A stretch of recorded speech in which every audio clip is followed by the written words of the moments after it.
When the smoke cleared over Pearl Harbor in December 1941, America faced a nightmare that stretched across an ocean. The Japanese Empire had built a fortress of islands, coral atolls, volcanic peaks, jungle strongholds, each one bristling with bunkers, machine guns, and artillery. To reach Japan itself, the Allies would have to fight across thousands of miles of open water, capturing one island after another. The problem was simple to describe and almost impossible to solve. How do you land an army on a beach that the enemy already owns? Every invasion the Marines imagined ended the same way. Transport ships stopped at the reef, men jumped into the surf, and by the time they waded through waist-deep water, Japanese gunners had them pinned. Ordinary landing craft could get troops close, but not far enough. Tanks, the backbone of ground assault, sat uselessly offshore, trapped by coral and sandbars. It was a nightmare scenario. The Marines called it the last 100 yards of hell. In early 1942, the US Navy and Marine Corps convened one of the strangest gatherings of the war, engineers, inventors, and officers in rolled-up sleeves arguing about how to make tanks swim. What they needed was something that could crawl through surf, climb over reefs, and keep fighting once it hit land. A machine that ignored the line between sea and shore. Most experts laughed. Tanks were heavy, slow, and notoriously unstable. The idea of one floating seemed ridiculous. The Japanese engineers studying captured American equipment thought the same. They were confident in their defenses, lines of trenches, anti-tank guns, and underwater obstacles, all designed to destroy landing craft before they touched the beach. No sane commander, they believed, would ever send a tank into the sea. But the Americans were not relying on sanity. They were relying on desperation and imagination. In the offices of the US Marine Corps Equipment Board, officers sifted through sketches and proposals, most of them absurd. One engineer suggested hollow pontoons strapped to a Sherman tank. Another proposed an armored speedboat. Then, one young officer remembered a rumor about a strange vehicle built by a civilian inventor in Florida. A machine designed not for war, but for rescue. It was said to drive through swamps and float through floods. Its name was the Alligator. The Alligator had been the brainchild of a wealthy eccentric named Donald Roebling, a descendant of the family that built the Brooklyn Bridge. He had built it to save hurricane victims stranded in Florida's mangrove marshes. With its wide tracks and aluminum hull, it could churn through water and mud with surprising grace. It looked like something between a tank and a tractor, and to the Marines, it looked like a miracle. When Roebling's invention was demonstrated before Marine officers, it didn't look like a weapon. It splashed through shallow water, climbed onto land, and kept moving without hesitation. No gun, no armor, just potential. But to the Marines watching from the dock, the image burned into memory. One officer whispered, "If we can make that fight, we can take any beach in the Pacific." The problem of the Pacific had met its answer, though it still looked more like a toy than a weapon. Soon, engineers would begin transforming Roebling's rescue craft into something entirely new, a machine that could bring war from the sea to the sand, where the enemy thought no tank could ever come. And in that moment, the seeds were planted for the weapon the Japanese would one day fear most, the amphibious tank. Donald Roebling never meant to build a war machine. The eccentric inventor from Clearwater, Florida, was an engineer by blood. His grandfather had built the Brooklyn Bridge, his father the great suspension spans of the early 20th century. Donald inherited the same mechanical brilliance, but used it for something far more peaceful: saving lives. In the late 1930s, Florida's coasts were battered by hurricanes that trapped families in flooded marshlands. Roebling designed a vehicle that could rescue them, a tracked amphibian that could crawl through mud, float in water, and climb over debris. He called it the Alligator. The Alligator looked awkward, even laughable. Its aluminum hull was riveted like a boat, its treads like a caterpillar tractor's, and its open deck splashed through the swamp like a metal reptile. But it worked. It could drive into water, churn forward with its tracks, then crawl up onto land without missing a beat. When war broke out, a Marine officer named Victor Krulak saw a photograph of Roebling's odd creation in a magazine and immediately recognized its potential. The Marine Corps, facing the grim reality of Pacific Island warfare, desperately needed a vehicle that could cross reefs and reach beaches under fire. Krulak contacted Roebling asking if the Alligator could be made military-ready. At first, Roebling resisted. He wasn't a weapons designer. He hated the idea of his invention being used for killing. But after Pearl Harbor, like so many Americans, he changed his mind. "If this helps end it sooner," he said, "then let's do it." Roebling and his small team went to work. They replaced the fragile aluminum hull with steel. They waterproofed the engine, strengthened the suspension, and added space for cargo and troops. The result was a prototype unlike anything the Marines had ever seen. Part boat, part tank, part miracle. In 1941, at a test site near Tampa Bay, Marine observers gathered for a demonstration. The Alligator roared to life, splashed into the shallows, and began to crawl through the surf. Reporters laughed, calling it a tank that forgot how to sink. But when it climbed the far shore and kept going, the laughter died. By 1942, the US military had officially adopted the design, renaming it the LVT, Landing Vehicle Tracked. Still, skepticism ran deep. Navy planners doubted it could survive in open ocean. Tank officers doubted it could survive enemy fire. The Japanese, upon hearing rumors of a swimming tank, dismissed it as American propaganda. Their engineers, confident in their coastal defenses, called it impossible.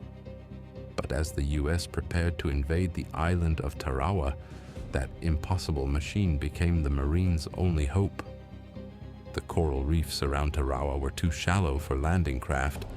Any assault would leave men wading through chest-high water under machine gun fire. The only vehicles that could cross the reef and reach the sand were Roeblings, strange hybrids. The men who once laughed at the Alligator now painted it olive green, loaded it with ammunition, and climbed aboard. Each LVT carried 20 Marines, packed shoulder to shoulder, staring out over the surf toward a fortress island. They didn't know it yet, but in the next battle, these ungainly machines would decide the fate of the invasion and prove that the line between sea and land no longer protected the enemy. The era of amphibious armor had begun. By 1943, Donald Roebling's swamp rescue craft had transformed into one of the most revolutionary machines of the war, the LVT, or Landing Vehicle Tracked, but it had yet to face its true test: combat. What had begun as a strange Floridian experiment would soon carry men and steel into the deadliest beaches in the Pacific. In training grounds across Hawaii and California, Marines learned to operate the LVTs, nicknamed Amtraks, short for amphibious tractors. They looked crude and ungainly: flat decks, open tops, engines that growled like tractors, and tracks that threw up fountains of water as they churned forward. At first, the troops laughed. Many didn't trust the machines. Some refused to board them until they saw them float. But every test silenced another skeptic. The Amtraks crawled across sandbars that stopped landing boats cold. They smashed through coral reefs and plowed through surf like unstoppable beasts. They weren't fast, 9 miles an hour in calm water, but they could do what no other vehicle on Earth could: drive from a ship into the sea and from the sea onto a battlefield. The first production model, the LVT-1, could carry 20 Marines or 2 tons of supplies. It wasn't armored. Rifle fire could tear through its sides, but the Marines understood what it offered: mobility. It was a bridge between ocean and land, between death in the surf and survival on the sand. While the Allies in Europe perfected their paratroops and tanks, the Pacific War demanded something different: engineering that could conquer geography itself.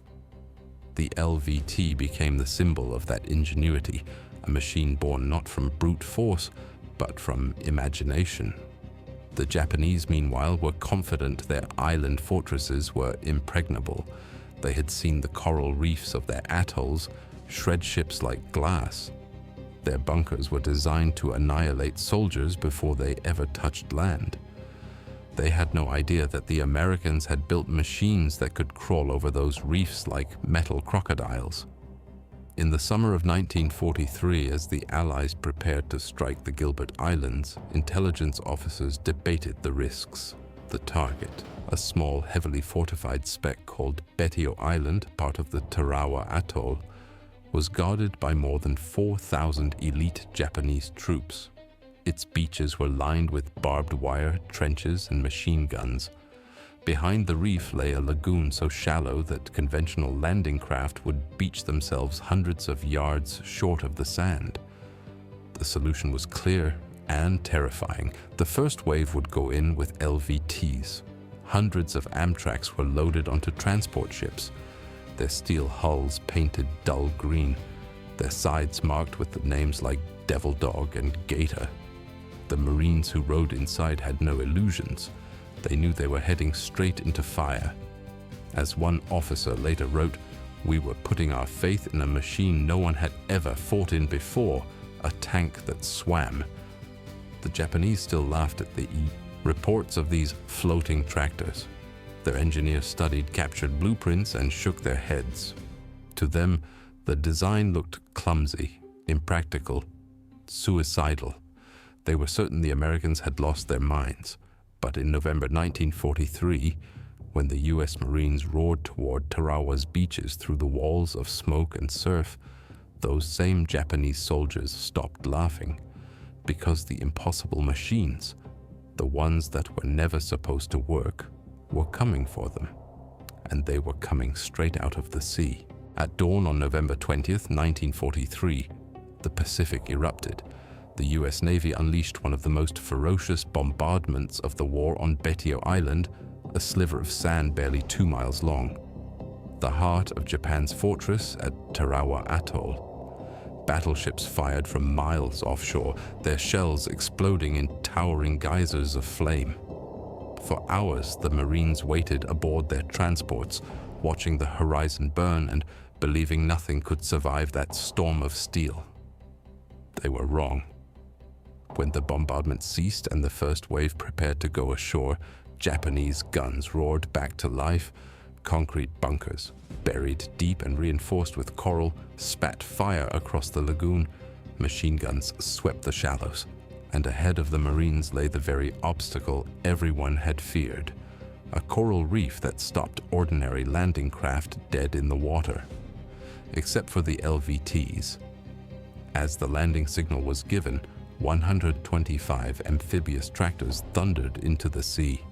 Their engines bellowed, their tracks churned the waves, and the Marines inside gripped their rifles in white-knuckled silence. Bullets smacked against the steel hulls, tracer fire ripped across the surf. But the Amtraks kept going. The Japanese defenders watched in disbelief. Through their periscopes and gun sights, they saw something they had never imagined possible. Tanks swimming. They opened fire with everything they had, mortars, grenades, anti-boat guns, but the metal beasts didn't stop.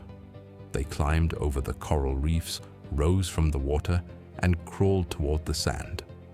The Marines who rode inside later said the moment the tracks bit into land, the fear turned to fury.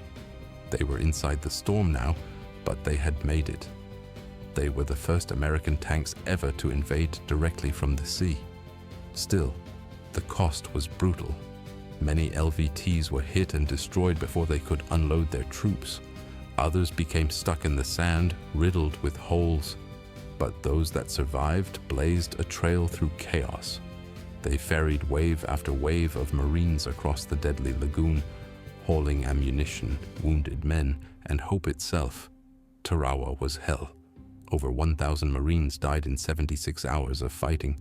The beach was a wasteland of broken armor and bodies, but the LVTs had done what no other vehicle could. They had breached the unbreachable, carried soldiers over impossible terrain, and given the US Marines their first foothold on Japan's outer empire. After the battle, reports spread quickly to Washington, to Tokyo, and to every military headquarters in between. The Japanese engineers who had mocked the idea of amphibious armor studied photographs of Tarawa's beach and saw to their shock the unmistakable tread marks of vehicles that had come from the sea. For the Marines, Tarawa became both a victory and a lesson. The LVT had proven itself, but at a terrible price. It needed more armor, more firepower, and better reliability, yet no one could deny what they had witnessed. The impossible machines had changed the nature of war in the Pacific. From that day forward, every Japanese commander knew when the Americans came, they would come riding on the waves, in tanks that swam, crawled, and killed. The era of the amphibious assault had begun in blood and disbelief, and it would never be laughed at again. Tarawa had been a victory bought with blood, a brutal, chaotic lesson written in surf and sand. The Marines had won, but at staggering cost. For the men who survived, one truth was clear. The concept worked, but the machine needed to evolve. The LVT-1, the original alligator, had done its job, but barely. Its thin metal hulls were torn open by bullets, its engines overheated in the tropical sun, and without armor or mounted guns, its crews were sitting ducks once they reached land. Yet for all its flaws, the LVT had done what no other machine on Earth could. It had carried men across a coral reef under fire and brought them into the fight. The US military took the lessons of Tarawa and immediately began re-engineering the vehicle. The new model, the LVT-2 Water Buffalo, featured a more powerful continental radial engine and improved suspension, giving it greater speed and stability in the surf. But even that wasn't enough. The Marines wanted a version that could fight back, something that didn't just carry infantry, but could lead them through fire. And so engineers in the States began welding turrets onto LVT hulls. The first combat-ready amphibious tank was born, the LVT-A1, A for armored. It mounted a 37mm gun and a 30 caliber machine gun in a turret borrowed from the Stuart light tank. Suddenly, the Amtrak wasn't just a taxi through hell. It was part of the spearhead. Marines loved it, but they wanted more. As the island campaigns grew fiercer, Kwajalein, Saipan, Peleliu, they needed heavier firepower to blast Japanese bunkers before infantry ever hit the sand. The engineers answered with the LVT-DDay-4, a floating fortress equipped with a 75mm howitzer turret from the M8 assault gun. It was ungainly, slow, and soaked by salt water, but it could fire high-explosive shells while still floating offshore. By 1944, the amphibious tank had become the backbone of every Pacific landing. The Japanese learned to fear the sound of its engines, a low, grinding growl that echoed across the lagoon just before dawn. They tried to counter it. Japanese engineers built wooden obstacles, sea mines, even underwater bamboo spikes meant to pierce hulls. They dug trenches above the high tide line, hoping the tanks would bog down. But the LVTs kept coming, wave after wave, carrying Marines, flamethrowers, and ammunition, rolling straight over defenses once thought impenetrable. At Saipan, LVT-A-4s led the way through murderous surf, their 75mm guns pounding pillboxes. On Peleliu, they clawed their way onto beaches that no ordinary craft could reach.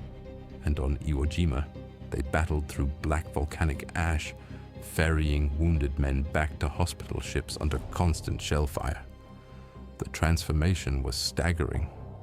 What had started as a swamp rescue vehicle now stood as a symbol of American ingenuity, a machine that embodied the very principle of the Pacific War: adapt, overcome, and move forward no matter what the terrain. For Japanese commanders, the amphibious tanks were more than a tactical threat. They were psychological warfare. Each one that crawled from the sea was proof that the Americans could turn even the ocean into a battlefield. The engineers who had once laughed now redesigned their defenses in fear of what new monsters might rise from the waves next, but the Americans were not done yet. Even as the LVTs rolled across the Pacific, another secret amphibious tank was being tested in the Atlantic, one that would soon carry the war to Hitler's doorstep. By the summer of 1944, the lessons of Tarawa had hardened into doctrine. The US Navy and Marine Corps had perfected a new art, amphibious warfare on an industrial scale. Nowhere was that more evident than at Saipan, the critical island that would bring Japan itself within range of American bombers. The assault began on June 15, 1944, with hundreds of ships forming a wall of steel across the horizon. At the heart of this invasion force were LVTs, the Amtraks and water buffaloes, ready to deliver the first wave. Their numbers were staggering, more than 700 amphibious vehicles loaded with Marines, tanks, and ammunition, forming what one correspondent called an iron wave that crawled. Before the attack, the Japanese had fortified Saipan like a citadel.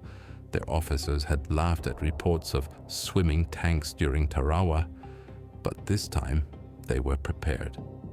They lined the beaches with machine guns, mortars, and anti-tank artillery.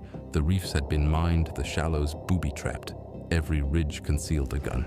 At dawn, the US fleet opened fire. The sky turned red as shells rained on the beaches. Then came the order every Marine knew would change history. LVTs, launch. The Amtraks churned into the surf, row after row, their treads thrashing foam. Some carried infantry, others, like the LVT-A4s, mounted 75mm howitzers that barked through the spray, firing even before they reached the sand. The Japanese defenders unleashed a storm of fire, but it was too late. The amphibious tanks climbed the reefs, crashed through barriers, and pushed inland, their guns thundering point-blank into the bunkers. Within hours, the iron wave had shattered the coastal defenses. For the first time, US armor was fighting in unison with infantry in the opening minutes of a beach landing. The amphibious tanks had made the impossible not only possible, but methodical. The success came at a terrible price. Many LVTs were hit and destroyed, others caught fire in the shallows, but enough survived to carry thousands of Marines ashore, securing a beachhead that turned Saipan into a victory and a launching point for the bombing of Tokyo itself. 9 months later, the formula was perfected once more, this time on an island the Japanese swore could never fall, Iwo Jima.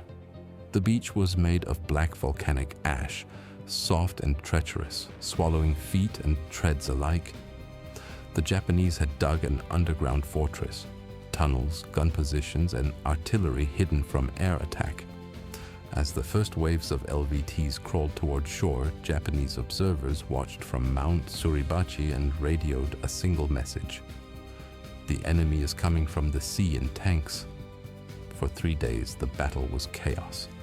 LVTs ferried men and supplies through smoke and gunfire, some making 20 trips a day. Others became floating hospitals, carrying the wounded back to hospital ships offshore. The vehicles that survived were burned, pitted, and battered beyond recognition, but still moving. A Marine who rode one of them later wrote, "It was like fighting inside a furnace that could swim." By the end of the battle, nearly every LVT on Iwo Jima had been hit, yet their mission was complete. The beaches were secured. The island was in American hands. For the Japanese defenders who lived to retreat into the hills, the sight of these machines crawling from the surf was unforgettable. Their engineers had once laughed at the notion that such vehicles could exist. Now they called them kaiju, sea monsters. Across the Pacific, from Tarawa to Tinian, Saipan to Iwo Jima, one pattern had become clear. Wherever the LVTs led, the Marines followed, and victory, no matter how costly, eventually came ashore. The iron wave had proven unstoppable, and before the war ended, it would inspire an amphibious revolution that crossed oceans, from the beaches of the Pacific to the shores of Normandy. While the amphibious tanks of the Pacific were carving a bloody path through coral reefs and black sand, another kind of innovation was unfolding half a world away. On the quiet coasts of Scotland and southern England, British and American engineers were experimenting with something that looked almost absurd. A full-sized tank wrapped in canvas, fitted with propellers, a machine that was supposed to swim. They called it the Sherman DD, short for duplex drive, an amphibious version of the famous M4 Sherman tank. And like Roebling's original Alligator, it was born from ridicule. Soldiers who saw the first prototypes laughed out loud. "A swimming tank?" one British officer scoffed. "Next they'll make submarines that walk."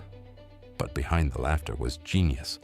The DD Sherman's secret lay in a collapsible screen made of waterproof canvas, supported by metal ribs that unfolded around the turret like the skirt of a lifeboat. When raised, the screen formed a buoyant wall that allowed the tank to float. Two propellers, powered by the main engine, pushed it forward in the water at 4 miles per hour. Once it reached shore, the crew deflated the screen, engaged the treads, and rolled into battle. It looked ridiculous, but it worked. Tests in Scottish locks and English harbors proved that the heavy, clunky Sherman could actually swim, not gracefully, but well enough to get from ship to shore. US and British engineers refined the design, waterproofed the engines, and trained crews in strict secrecy. These men learned to pilot 30-ton tanks across rough seas with only a canvas skirt and faith in physics to keep them alive. The idea came from the same mindset that had driven America's amphibious revolution in the Pacific: adaptability. The Allies knew that when the time came to invade Europe, they would need every edge they could get. D-Day would demand something no army had ever attempted before: a cross-channel assault under fire. Landing craft could carry infantry, but the first waves would be slaughtered without armor. So, in the early hours of June 6, 1944, the DD Shermans became the secret weapon of Operation Overlord. As the invasion fleet approached Normandy, the tanks were launched miles offshore, disappearing one by one into the waves. Some sank immediately. The seas were rough and a few screens collapsed under the weight of water. But many others stayed afloat, chugging toward the beaches like metal turtles. On Omaha Beach, where the US 1st and 29th Divisions faced the worst resistance, only a handful of tanks survived the surf. But those that did reach shore changed everything. They blasted German bunkers, cleared obstacles, and gave pinned-down soldiers the cover they needed to advance. On Sword and Juno beaches, British DD Shermans arrived in force, rolling straight out of the surf and into combat, a sight that stunned defenders and inspired every man who saw it. In just a few hours, the absurd had become indispensable. The Japanese engineers who had once mocked America's floating tanks would have recognized the pattern. An idea that began as a joke became a weapon of history. From the coral reefs of Tarawa to the cliffs of Normandy, the concept had proven universal. The battlefield no longer ended at the shoreline. The amphibious tank had bridged two worlds, and in doing so, it had helped to bridge the war itself. When the war finally ended in 1945, the oceans fell silent again. The fleets came home, the beaches were empty, and the strange, ungainly machines that had once crawled from the surf were parked and forgotten in depots across two oceans. But the legacy of those amphibious tanks, the Alligator, the LVTs, the Water Buffaloes, and the Swimming Shermans, was permanent. They had changed warfare forever. The Japanese engineers who had once laughed at them never laughed again. Their coastal defenses, once thought impenetrable, had been rolled over by waves of iron and ingenuity. On Tarawa, Saipan, Iwo Jima, Okinawa, everywhere they had tried to stop the Americans at the water's edge, the floating tanks had shattered that ancient boundary between sea and land. The beaches, once the strongest line of defense in history, were now nothing more than the first step of an assault. In Washington and London, planners realized what they had done. The machines that had looked ridiculous on the drawing board had made it possible for the Allies to fight a truly global war. With them, troops could land anywhere, not just in ports, but on hostile shores, atolls, or riverbanks. The future of invasion had arrived. After the war, the LVTs were improved, modernized, and renamed. They became the ancestors of the US Marine Corps' modern AAVs, amphibious assault vehicles, armored troop carriers that could still swim ashore decades later in Vietnam, Iraq, and beyond. Every one of those modern machines carried a bit of Donald Roebling's genius in its steel bones. And Roebling himself, the quiet inventor who had once built the Alligator to save lives from hurricanes, received a Navy commendation, a rare honor for a civilian. He never sought fame, never called himself a military engineer. When asked years later how it felt to have created a weapon that helped win the war, he simply said, "It was never meant for war, but I'm glad it saved lives." The LVT and its descendants saved thousands. Without them, the Pacific Campaign would have drowned on its first reefs. Without them, the D-Day beaches might have remained German strongholds. Historians often call World War II the Engineers' War, a struggle won by those who could imagine the impossible and then build it. The amphibious tank was perhaps the purest symbol of that truth. It defied common sense, the laws of buoyancy, even ridicule, and yet it worked. For the Marines who rode those machines through fire and water, they were more than vehicles. They were salvation, floating armor that turned certain death into a fighting chance. In museums today, a few of them remain, rusted, scarred, their paint peeling, their tracks frozen in place. But if you look closely, you can still see the marks of waves on their hulls, a reminder of the days when tanks learned to swim and when laughter on the enemy's side turned to disbelief. In the end, the story of the amphibious tank isn't just about steel or engines or innovation. It's about the human refusal to accept impossible. Because in the Pacific, that one word, and the machines that proved it wrong, helped win a world back from the brink.